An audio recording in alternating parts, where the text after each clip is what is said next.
ಕತ್ತಲೆಯಲ್ಲಿ ಮೈದುನ ಹಿಂದೆಯಿಂದ ತಬ್ಬಿಕೊಂಡಾಗ ಗಂಡ ಎಂದು ತಿಳಿದ ಅತ್ತಿಗೆ. ಇವಳು ಸಪ್ನಾ ಅಂತ. ಸಪ್ನಾ ಕಿಚನ್ನಲ್ಲಿ ಟೀ ಮಾಡುತ್ತಿರುವಾಗ ಯಾರೋ ಒಬ್ಬ ವ್ಯಕ್ತಿ ಅವಳನ್ನು ಹಿಂದುಗಡೆಯಿಂದ ಬಂದು ತಬ್ಬಿಕೊಳ್ಳುತ್ತಾನೆ.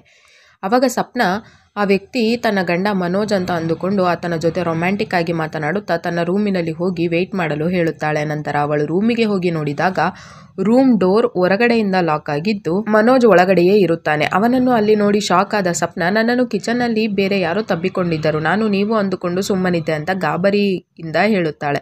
ಆವಾಗ ಮನೋಜ್ ಅದು ನಿನ್ನ ಭ್ರಮೆ ಇರಬಹುದು ಅಂತ ಹೇಳುತ್ತಾನೆ. ನಂತರ ಸಪ್ನಾಗೆ ಕಿಟಕಿಯ ಹೊರಗೆ ಯಾರೋ ಇದ್ದದ್ದು ಕಾಣಿಸುತ್ತದೆ. ಆವಾಗ ಸಪ್ನಾ ಮನೋಜ್ನನ್ನು ಹೊರಗೆ ನೋಡಲು ಕರೆದುಕೊಂಡು ಹೋಗುತ್ತಾಳೆ. ಅಷ್ಟರಲ್ಲಿ ಮನೋಜ್ನ ತಾಯಿ ಸರಿತಾ ಹಾಗೂ ತಮ್ಮ ನೀರಜ್ ಕೂಡ ಅಲ್ಲಿಗೆ ಬರುತ್ತಾರೆ. ಆವಾಗ ಸರಿತಾ, ನೀವಿಬ್ಬರು ಮಧ್ಯರಾತ್ರಿಯಲ್ಲಿ ಇಲ್ಲೇನು ಮಾಡುತ್ತಿದ್ದೀರಾ ಅಂತ ಕೇಳುತ್ತಾಳೆ. ಆವಾಗ ಸಪ್ನಾ ನಡೆದ ಘಟನೆಯನ್ನು ಅವರಿಗೆ ಹೇಳುತ್ತಾಳೆ.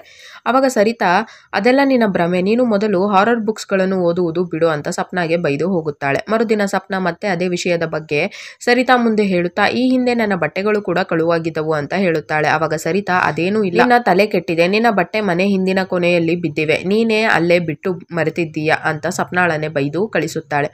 ನಂತರ ಪಕ್ಕದ ಮನೆಯ ನೀಲಂ ಸರಿತಾ ಹತ್ತಿರ ಬಂದು ನಿನ್ನೆ ಅವಳು ಮನೆಯಲ್ಲಿ ಬಿಟ್ಟು ಹೋದಂತಹ ಚೀಲವನ್ನು ಕೊಡುವಂತೆ ಕೇಳುತ್ತಾಳೆ. ಆವಾಗ ಸರಿತಾ ಅದು ಮನೆಯ ಹಿಂದಿನ ಕೋಣೆಯಲ್ಲಿದೆ ಅಂತ ಹೇಳಿ ನೀರಜ್ಗೆ ಅದನ್ನು ಕೊಡಲು ಹೇಳುತ್ತಾಳೆ. ನಂತರ ನೀಲಂ ಅಲ್ಲಿಗೆ ಹೋದಾಗ ನೀರಜ್ ಅವಳಿಗೆ ಚೀಲವನ್ನು ಕೊಡುವ ನೆಪದಲ್ಲಿ ಕೆಟ್ಟ ದೃಷ್ಟಿಯಿಂದ ಮುಟ್ಟುತ್ತಾ ಅಸಭ್ಯವಾಗಿ ವರ್ತಿಸುತ್ತಾನೆ.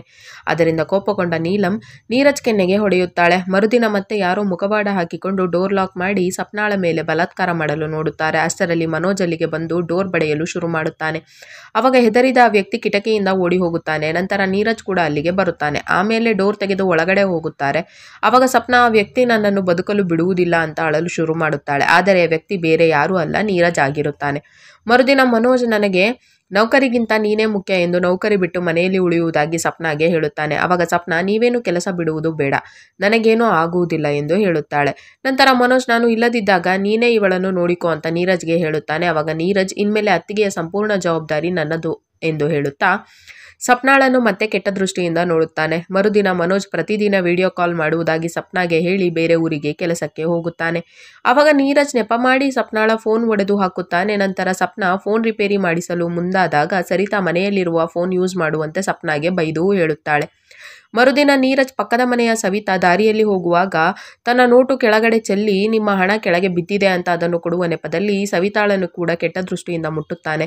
ಆವಾಗ ಕೋಪಗೊಂಡ ಸವಿತಾ ನೀರಜ್ ಕೆನ್ನೆಗೆ ಹೊಡೆದು ಹೋಗುತ್ತಾಳೆ. ನಂತರ ರಾತ್ರಿಯಾದ ಮೇಲೆ ಮನೋಜ್ ಸಪ್ನಾಳ ಜೊತೆ ಫೋನಿನಲ್ಲಿ ಮಾತನಾಡುತ್ತಾನೆ.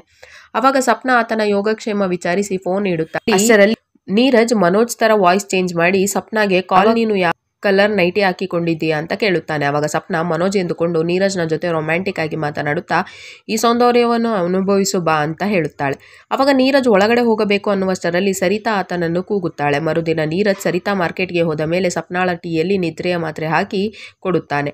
ಆಮೇಲೆ ಅದನ್ನು ಕುಡಿದ ಸಪ್ನಾ ಪ್ರಜ್ಞೆ ತಪ್ಪಿ ಬೀಳುತ್ತಾಳೆ. ನಂತರ ನೀರಜ್ ಅವಳನ್ನು ಬೆಡ್ರೂಮ್ಗೆ ಹೊತ್ತೊಯ್ಯಬೇಕು ಅನ್ನುವಷ್ಟರಲ್ಲಿ ಪರ್ಸೊಯ್ಯಲೆಂದು ಸರಿತಾ ಅಲ್ಲಿಗೆ ವಾಪಸ್ ಬಂದು ಅವರನ್ನು ನೋಡಿ ಶಾಕ್ ಆಗುತ್ತಾಳೆ. ಆವಾಗ ನೀರಜ್ ಅತ್ತಿಗೆಗೆ ತಲೆ ಸುತ್ತು ಬಂದಿದೆ ಎಂದು ನೆಪ ಹೇಳಿ ಅಲ್ಲಿಂದ ಪಾರಾಗುತ್ತಾನೆ. ಮರುದಿನ ನೀರಜ್ ಮತ್ತೆ ಸಪ್ನಾಗೆ ಮನೋಜ್ ತರ ಕಾಲ್ ಮಾಡಿ ನೀನು ತುಂಬಾ ಸುಂದರವಾಗಿ ಕಾಣುತ್ತಿದ್ದೀಯಾ ಅಂತ ಹೇಳುತ್ತಾ ಅವಾಗ ಸಪ್ನಾ, ನಾನು ಕೂಡ ನಿಮ್ಮನ್ನು ತುಂಬ ಮಿಸ್ ಮಾಡಿಕೊಳ್ಳುತ್ತಿದ್ದೇನೆ, ಇಲ್ಲಿ ಇದ್ದರೆ ಗಟ್ಟಿಯಾಗಿ ನಿಮ್ಮನ್ನು ತಬ್ಬಿಕೊಳ್ಳುತ್ತಿದ್ದೆ ಅಂತ ಹೇಳುತ್ತಾಳೆ. ಅಷ್ಟರಲ್ಲಿ ನೀರಜ್ ಅಲ್ಲಿಗೆ ಹೋಗಿ ಹಾಗಾದರೆ ಈಗಲೇ ತಬ್ಬಿಕೋ ಅಂತ ಸಪ್ನಾಳನ್ನು ತಬ್ಬಿಕೊಳ್ಳುತ್ತಾನೆ. ಆವಾಗ ನೀರಜ್ ಮನೋಜ್ ತರ ಮಾತನಾಡುತ್ತಿರುವುದನ್ನು ನೋಡಿ ಶಾಕ್ ಆದ ಸಪ್ನಾ ಕೋಪಗೊಂಡು ಅವನ ಕೆನ್ನೆಗೆ ಹೊಡೆಯುತ್ತಾಳೆ. ಆವಾಗ ನೀರಜ್ ಬಲಾತ್ಕಾರ ಮಾಡಲು ನೋಡುತ್ತಾನೆ. ನಂತರ ಸಪ್ನಾ ಜೋರಾಗಿ ಕೂಗಲು ಶುರು ಮಾಡುತ್ತಾಳೆ. ಅಷ್ಟರಲ್ಲಿ ಸರಿತಾ ಅಲ್ಲಿಗೆ ಬಂದು ಅದೆಲ್ಲವನ್ನು ನೋಡಿ ಶಾಕ್ ಆಗುತ್ತಾಳೆ. ಮರುದಿನ ಸಪ್ನಾ ತಂದೆ ತಾಯಿ ಅಲ್ಲಿಗೆ ಬರುತ್ತಾರೆ. ಆವಾಗ ನೀರಜ್, ನಿನ್ನೆ ಸಪ್ನಾಳ ರೂಮಿನಲ್ಲಿ ಬೇರೆ ಹುಡುಗ ಇದ್ದ, ಅವನು ನನ್ನನ್ನು ನೋಡಿ ಅಲ್ಲಿಂದ ಓಡಿ ಹೋದ. ಸಪ್ನಾ ತನ್ನ ಗುಟ್ಟನ್ನು ಮುಚ್ಚಿಡಲು ನನ್ನ ಮೇಲೆ ಸುಳ್ಳು ಅಪವಾದ ಹೊರಿಸುತ್ತಿದ್ದಾಳೆ ಅಂತ ಸುಳ್ಳು ಹೇಳುತ್ತಾನೆ.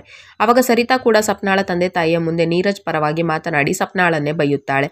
ನಂತರ ಸಪ್ನಾ ತವರು ಮನೆಗೆ ಹೋಗುವುದಾಗಿ ಹೇಳುತ್ತಾಳೆ. ಆವಾಗ ಅವಳ ತಂದೆ ತಾಯಿ, ಮನೆಯಲ್ಲಿ ಇನ್ನೂ 2 ಹೆಣ್ಣು ಮಕ್ಕಳಿದ್ದಾರೆ, ನೀನು ಅಲ್ಲಿಗೆ ಬಂದರೆ ತೊಂದರೆ ಆಗುತ್ತದೆ ಎಂದು ಅವಳನ್ನು ಅಲ್ಲಿಯೇ ಬಿಟ್ಟು ಹೋಗುತ್ತಾರೆ.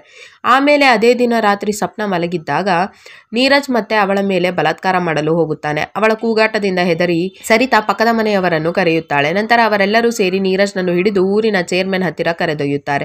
ಅಲ್ಲಿ ಅವನನ್ನು ಊರಿನಿಂದ ಹೊರಹಾಕಲಾಗುತ್ತದೆ. ಆದ್ದರಿಂದ ನೀರಜ್ ಮತ್ತಷ್ಟು ಕೋಪಗೊಳ್ಳುತ್ತಾನೆ. ಆವಾಗ ಸರಿತಾ ಮನೋಜ್ಗೆ ಈ ವಿಷಯ ತಿಳಿಸಬೇಡವೆಂದು ಸಪ್ನಾಳ ಹತ್ತಿರ ಕೈ ಮುಗಿದು ಬೇಡಿಕೊಳ್ಳುತ್ತಾಳೆ. ಆಮೇಲೆ 2 ದಿನಗಳ ನಂತರ ಊರಿನ ಚೇರ್ಮನ್ ಮನೆಯ ಮದುವೆಗೆ ಎಲ್ಲರೂ ಪಕ್ಕದ ಊರಿಗೆ ಹೋಗುತ್ತಿರುತ್ತಾರೆ. ಆವಾಗ ಸಪ್ನಾ ಕೂಡ ಅಲ್ಲಿಗೆ ಹೋಗುತ್ತಿದ್ದಾಳೆ ಎಂದು ನೀರಜ್ ಫ್ರೆಂಡ್ ಬಬ್ಲು ನೀರಜ್ಗೆ ಹೇಳುತ್ತಾನೆ. ಅವಾಗ ನೀರಜ್ ಅವಳನ್ನು ತಡೆಯಲು ಸರಿತಾಗೆ ಬೈಕ್ ಆಕ್ಸಿಡೆಂಟ್ ಮಾಡಿ ಊರಲ್ಲಿ ಯಾರೂ ಇಲ್ಲದಿರುವುದನ್ನು ನೋಡಿ ಮತ್ತೆ ಮನೆಗೆ ಹೋಗಿ ಸಪ್ನಾಳ ಮೇಲೆ ಬಲಾತ್ಕಾರ ಮಾಡಲು ನೋಡುತ್ತಾನೆ. ಅವಾಗ ಸರಿತಾ ಅವನನ್ನು ತಡೆದಾಗ, ನಿನ್ನೆ ನಿನಗೆ ಜಸ್ಟ್ ಇಂಜುರಿ ಅಷ್ಟೇ ಮಾಡಿದ್ದೇನೆ, ಈಗ ಕೊಂದೇ ಬಿಡುತ್ತೇನೆ ಎಂದು ಸರಿತಾಳನ್ನು ಹೆದರಿಸುತ್ತಾನೆ. ಅವಾಗ ಅವನ ಮಾತು ಕೇಳಿ ಇಬ್ಬರಿಗೂ ಶಾಕ್ ಆಗುತ್ತದೆ. ನಂತರ ಸಪ್ನಾ ಪಕ್ಕದ ರೂಮಿಗೆ ಓಡಿ ಹೋಗುತ್ತಾಳೆ. ಅವಾಗ ನೀರಜ್ ಅವಳ ಬೆನ್ನು ಹತ್ತಿ ಹೋಗುತ್ತಾನೆ. ಅಷ್ಟರಲ್ಲಿ ಸರಿತಾ ಪೊಲೀಸರಿಗೆ ಫೋನ್ ಮಾಡಿ ವಿಷಯ ತಿಳಿಸುತ್ತಾಳೆ. ಈ ಕಡೆ ಸಪ್ನಾ ಎಷ್ಟೇ ಬೇಡಿಕೊಂಡರೂ ನೀರಜ್ ಕೇಳದೆ ಇದ್ದಾಗ ಕೊನೆಗೆ ಸಪ್ನಾ ಬೇರೆ ದಾರಿ ಇಲ್ಲದೆ ಚಾಕುವಿನಿಂದ ನೀರಜ್ಗೆ ಗಾಯ ಮಾಡುತ್ತಾಳೆ. ಕೊನೆಗೆ ಪೊಲೀಸರು ಅಲ್ಲಿಗೆ ಬಂದು ನೀರಜ್ನನ್ನು ಅರೆಸ್ಟ್ ಮಾಡುತ್ತಾರೆ.